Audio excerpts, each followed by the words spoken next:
My name is Jacob. I'm an operations director at a church. I give Adobe Photoshop 5 out of 5 stars. For more reviews like this, click below. Man, I've been using Photoshop for so long. I feel like the last program I used before it was Microsoft Paint.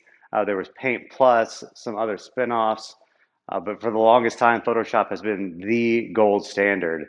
So when I first started using it 10 years ago, looked at some Corel products, but nothing could hold a candle to the flexibility that Photoshop offered and continues to offer.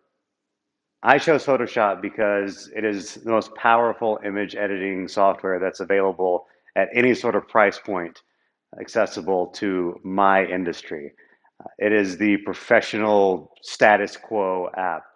If you need to do something to an image, you can do it in Photoshop, and they're always adding robust features and great new options and tools that make life as an image editor even easier.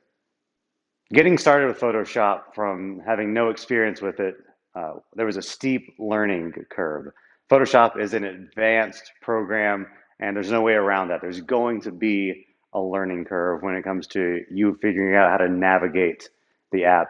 The best thing I found was that Googling how to do something in Photoshop, that was the best way I learned. I had a specific task I wanted to do.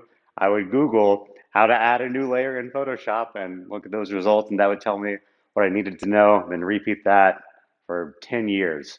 And when it came to integrating in my organization's workflow, it was easy because Photoshop is the industry standard, so it already interfaced well with Final Cut and Premiere and other applications that allowed us to put native Photoshop files into video editing programs, and they would automatically update that file if I made changes to the Photoshop file.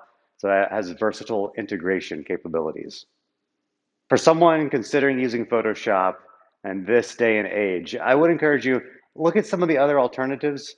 I don't think there's anything out there that is as good as Photoshop or as widely as accepted as Photoshop. So I think you'll probably end up deciding it is the best option. However, I understand Adobe's monthly subscription model can be burdensome and doesn't feel as good being a consumer as some of the competitors that offer a one-time payment.